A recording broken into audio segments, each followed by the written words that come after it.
بسم اللہ الرحمن الرحیم۔ السلام علیکم۔ کتاب اردو جماعت چہارم، سبق نمبر 22، شاندار فیصلے۔ چلیے شروع کرتے ہیں۔ سوچیں اور بتائیں، حضرت عمر رضی اللہ تعالیٰ عنہ کو فاروق کیوں کہا جاتا ہے؟ جی، حضرت عمر رضی اللہ تعالیٰ عنہ حق، سچ اور عدل و انصاف کے تقاضوں کو پورا کرتے تھے، اس لیے آپ رضی اللہ تعالیٰ عنہ کو فاروق یعنی حق اور باطل کے درمیان فرق کرنے والا کہا جاتا ہے۔ بتائیں، امیر المومنین کس کا لقب ہوتا ہے؟ امیر المومنین مسلمانوں کے خلیفہ کا لقب ہوتا ہے۔ اب ہم اس سبق کی پڑھائی کریں گے۔ حضرت عمر فاروق رضی اللہ تعالیٰ عنہ مسلمانوں کے دوسرے خلیفہ تھے۔ خلیفہ یعنی کہ حکمران تھے۔ آپ رضی اللہ تعالیٰ عنہ دین اسلام کی مکمل اطاعت اور اتباع میں پیش تھے۔ مکمل اطاعت و اتباع یعنی کہ پیروی کرنا، حکم ماننا۔ پیش تھے، آگے تھے، بڑھ کر تھے۔ آپ رضی اللہ تعالیٰ عنہ نے اپنے دور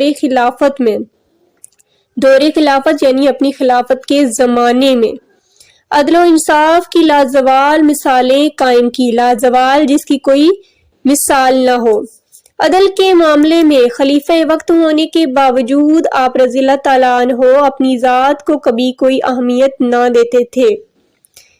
ٹھیک ہے کہ خلیفہ وقت تھے، اس وقت کے خلیفہ ہونے کے باوجود بھی اپنی ذات کو آپ کوئی اہمیت نہ دیتے تھے، بلکہ عدل و انصاف کو جو ہے وہ آپ پہلے اس کو اہمیت دیتے تھے، اس کو سب سے پہلے رکھتے تھے۔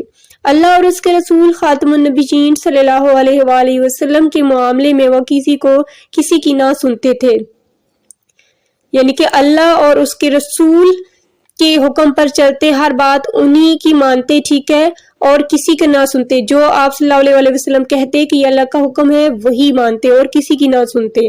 حق، سچ اور عدل و انصاف کے تقاضوں کو پورا کرنے کی وجہ سے انہیں فاروق یعنی حق و باطل میں فرق کرنے والا کہا جاتا ہے۔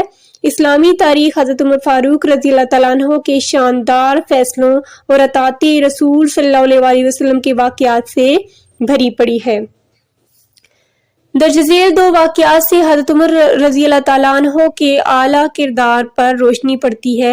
یہ مثالی کردار دراصل اللہ اور اس کے رسول صلی اللہ علیہ وآلہ وسلم کی کامل اطاعت کا روشن باب ہے۔ کامل کا مطلب ہوتا ہے مکمل، اطاعت کا مطلب ہوتا ہے پیروی۔ روشن باب ہے کا مطلب ہے کہ آپ کی اطاعت اور پیروی جو ہے اس کو مطلب واضح کرتی ہیں یہ مثالیں، یعنی اہمیت پہ روشنی ڈالتی ہیں۔ ایک مرتبہ حضرت عمر فاروق رضی اللہ تعالیٰ عنہ اور حضرت ابی بن کعب رضی اللہ تعالیٰ عنہ کے درمیان کسی معاملے پر اختلاف ہو گیا، آپ کہہ سکتے ہیں کہ ایک دوسرے کے وہ خلاف ہو گئے، تھوڑا سا لڑائی جھگڑا ہو گیا۔ اس مسئلے کے حل میں فیصلے کے لیے دونوں اصحاب رضی اللہ تعالیٰ عنہم اپنا معاملہ حضرت زید بن ثابت رضی اللہ تعالیٰ عنہ کے پاس لے گئے تاکہ وہ ان کے معاملے کا فیصلہ انصاف کے سنہری اصولوں کے مطابق کریں۔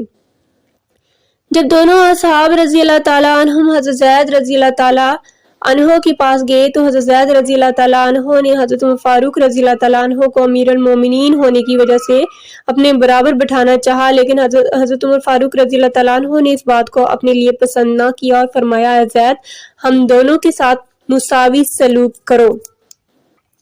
ٹھیک ہے، کتنی عظیم جو ہے یہ واقعے سے پتہ چلتا ہے، مثال ہے کہ کس طرح آپ عدل و انصاف، بے شک خلیفہ وقت تھے لیکن اپنے معاملے میں بھی آپ چاہتے تھے کہ عدل و انصاف ہو، آپ کو کوئی برتری نہ دی جائے بلکہ انصاف کا معاملہ جو ہے وہ انصاف سے پیش آیا جائے آپ کے ساتھ۔ مقدمے کی باقاعدہ سماعت ہوئی تو حضرت عمر فاروق رضی اللہ تعالیٰ عنہ پر قسم آتی تھی، مگر قاضی صاحب حضرت زید بن ثابت رضی اللہ تعالیٰ عنہ نے احتراماً حضرت ابی بن کعب رضی اللہ تعالیٰ عنہ سے کہا کہ آپ چاہیں تو امیر المومنین حضرت عمر فاروق رضی اللہ تعالیٰ عنہ سے قسم نہ لیں۔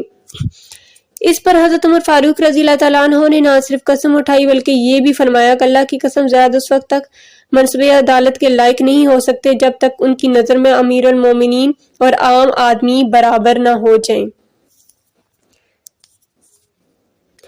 منصب عدالت یعنی عدالت کا منصب، عدالت کا عہدہ سنبھالنے کے لائق نہیں ہو سکتے کب تک؟ جب تک ہر شخص ان کے لیے برابر نہ ہو، یعنی کہ امیر المومنین اور عام آدمی دونوں جب تک برابر نہیں ہوں گے تو آگے پھر انصاف کیسے ہوگا؟ اس طرح ایک دوسرا واقعہ حضرت عمر فاروق رضی اللہ تعالیٰ عنہ کی اطاعت اور عشق رسول صلی اللہ علیہ وآلہ وسلم کی خوبصورت مثال ہے کہ حضرت عمر فاروق رضی اللہ تعالیٰ عنہ کو نبی کریم صلی اللہ علیہ وآلہ وسلم کی ذات بابرکات کا کس قدر پاس تھا۔ حضرت عمر فاروق رضی اللہ تعالیٰ عنہ ایک روز جمعہ ادا کرنے کے لیے صاف ستھرے لباس میں ملبوس جا رہے تھے، یعنی کہ صاف ستھرا لباس پہنے جا رہے تھے۔ آپ رضی اللہ تعالیٰ عنہ کا گزر حضرت عباس رضی اللہ تعالیٰ عنہ کے گھر کے پاس ہوا تو حضرت عمر فاروق رضی اللہ تعالیٰ عنہ پر حضرت عباس رضی اللہ تعالیٰ عنہ کے پرنالے سے ذبح کیے گئے پرندوں کا خون گرا، جس سے حضرت عمر فاروق رضی اللہ تعالیٰ عنہ کے کپڑے خراب ہو گئے۔ حضرت عمر فاروق رضی اللہ تعالیٰ عنہ نے فوراً پرنالے کو اس جگہ سے اکھاڑنے کا حکم دیا اور گھر جا کر اپنا لباس تبدیل کر کے نماز جمعہ کے گھر سے مسجد تشریف لے گئے۔ جب نماز جمعہ ادا ہو گئی تو حضرت عباس رضی اللہ تعالیٰ عنہ نے حضرت عمر فاروق رضی اللہ تعالیٰ عنہ سے کہا کہ آپ رضی اللہ تعالیٰ عنہ نے جو پرنالہ اتروایا ہے وہ نبی کریم صلی اللہ علیہ وسلم نے خود اپنے ہاتھ مبارک سے لگایا تھا۔ یہ سننا تھا کہ عمر فاروق رضی اللہ تعالیٰ عنہ پر ایک عجیب کیفیت طاری ہوگی اور انہوں نے حضرت عباس رضی اللہ تعالیٰ عنہ سے فرمایا، میں آپ کو قسم دے کر کہتا ہوں کہ آپ میری کمر پر سوار ہو کر پرنالے کو اسی مقام پر لگائیں جہاں حضور اکرم صلی اللہ علیہ وسلم نے نصب فرمایا تھا۔ حضرت عباس رضی اللہ تعالیٰ عنہ نے ایسا ہی کیا اور پرنالہ دوبارہ اسی مقام پر لگا دیا تھا۔ سمجھیں اور بتائیں۔ الف، حضرت عمر فاروق رضی اللہ تعالیٰ عنہ کا اختلاف کن سے ہوا تھا؟ جواب، حضرت عمر فاروق رضی اللہ تعالیٰ عنہ کا اختلاف حضرت ابی بن کعب رضی اللہ تعالیٰ عنہ سے ہوا تھا۔ ب، حضرت عمر فاروق رضی اللہ تعالیٰ عنہ اور حضرت ابی بن کعب رضی اللہ تعالیٰ عنہ نے کن کو اپنا قاضی اور ثالث مقرر کیا؟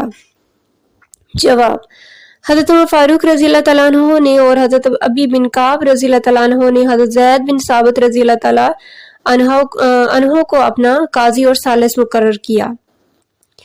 سوال جیم ہے، حضرت زید بن ثابت رضی اللہ تعالیٰ عنہ نے حضرت عمر فاروق رضی اللہ تعالیٰ عنہ کو اپنے برابر کیوں بٹھانا چاہا؟